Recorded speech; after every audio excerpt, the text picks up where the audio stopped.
Nathan Semertzidis. I'm from the Exertion Games Lab at Monash University, Australia. And today I'll be talking about Dozer, a system we designed for sleep. So to begin with, falling asleep is hard, let's be real. Like, a lot of you look very tired, sorry to say. And you know, often it's very difficult to fall asleep. About 14% of the global population finds it difficult to fall asleep, and that's not just like the clinical population, that's everyone. And which is unfortunate because sleep is very important. You need sleep for pretty much every physiological process to take place. And there are pharmacological solutions to this, but they have their own issues. Like, they don't work for everyone, and a lot of them also have their own side effects. So naturally, a lot of technological designers have tried to design technologies to address this problem. And so usually this takes the shape of sleep tracking technologies, which are really good for things like diagnosis, or if you're trying to measure your sleep quality over like the past few weeks or something. But when you get like a notification on your phone going like bam, bam, bam, you know, time to go to sleep, and you're like already in bed like this, it's not really that helpful. So usually people get frustrated with these kinds of things while they're trying to fall asleep. And so with this in mind, it kind of looks like the best technological solution would be something that actually induces sleep, like causes your body to actually induce a sleep onset type, activity. And there are systems that try to do this. So this is like some of my own work from Kai 2019 actually. It's the last time I was actually at Kai. And what we did was we tried to use biofeedback from EEG to actually induce sleep onset. But yeah, there are some problems with this approach. Like, you know, you have to kind of like look at the screen while you're trying to fall asleep, which people can sometimes find disrupting. Like, we all know that screen time before sleep is usually a bad thing. Although I did see a talk here earlier where there was like people falling asleep in VR, which was interesting. So maybe this is not a long-term problem, but nonetheless. So there are actually a lot of interesting research projects coming out of neuroscience that are using neural entrainment procedures, usually through electrical stimulation or auditory stimulation, to invoke the kind of brain activity you usually see before someone falls asleep. And so we saw an opportunity in pairing the biosensing, biofeedback stuff that we've done previously with this like new sort of stimulating the brain to make it fall asleep kind of thing, to create this closed loop, embodied feedback loop, which accelerates sleep onset. And so we decided to probe this idea through the design of a system called Dozer. Lead to a lack of sleep, as they are often missing out on opportunities to get those important naps. To address this, we designed Dozer. Dozer is a wearable closed-loop system that processes electroencephalography data, also known as EEG, from our brain to detect drowsiness. It then uses electrical and auditory stimulation to accelerate sleep onset, as both types of stimulation are known to induce sleep-related brain activity. Dozer is more like a regular beanie and switched on in a context where the wearer would like to fall asleep. Electrodes are present at the back of the beanie to sense if the wearer is drowsy. Once the system detects drowsiness, the electrical and auditory stimulation is turned on, helping you fall asleep at the most opportune moment. So spoiler, it didn't actually turn out that good. We filmed that video before we made the system.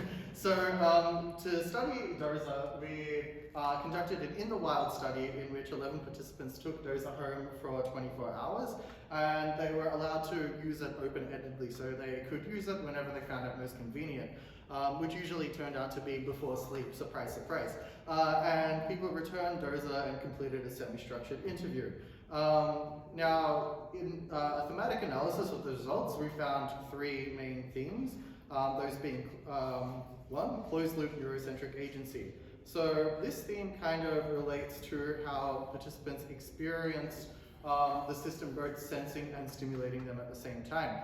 So usually they said that they felt congruence between their inner experience and the initiation of the stimulation, meaning that they felt that how they felt while they were trying to fall asleep and the presence of the stimulation from the beanie often made sense based on how sleepy they were feeling, etc. And then as a result of this, they kind of felt like they had a sense of agency in actually initiating that stimulation. So although they couldn't consciously choose to initiate a stimulation, because it's very hard to consciously control your brain activity, they still felt that they were activating it. Now, along this, there was also a sense of, there was an awareness of feedback. Participants were concerned whether the system was running or not, so it was kind of a lack of feedback, more like it. So participants were often wondering, like, because there was no sort of display or anything, it was just a wearable that they had on their head, they weren't really sure, like, did I put this on correctly? Is there a stimulation that's coming up? You know, what's going on? I'm trying to fall asleep and I might get shocked, you know, like, so because of this, they kind of like found it difficult to fall asleep because they were kind of waiting for this like shock to come, which also caused a lot of metacognitive feedback loops and intrusive thoughts of like thinking about thinking while you're trying to fall asleep, which I know has happened to everyone here, and everyone knows that's a really bad spot to be in when you're trying to fall asleep. And then paired with that, there was also an awareness of the hardware. So usually the system was reported to be like very uncomfortable. So people are lying there and there'd be like electrodes, dry electrodes in the back of the head, which we thought was a good idea at the time. So usually EEG uses like some kind of gel. We thought dry electrodes, that's perfect. They don't have to get gel in their hair before they go to sleep, but they're really spiky. So people are lying on the back of their head with spikes sort of embedding in the back of their head. And then paired with that, participants often sacrifice comfort for quality data collection. So they were purposefully lying on these spikes thinking, this is going to give them really good data. So interpreting all these results together. So it seems that participants fell asleep in spite of the system rather than through it, with Dozer actually disrupting sleep onset. And participants appeared to demonstrate a high sense of agency over the system's functioning. However, they felt disconnected to the system because of the lack of feedback and understanding of what the system was doing and a lack of familiarity with it. And so we found that these results really nicely coincided with the work of Miller et al., specifically their bodily integration framework.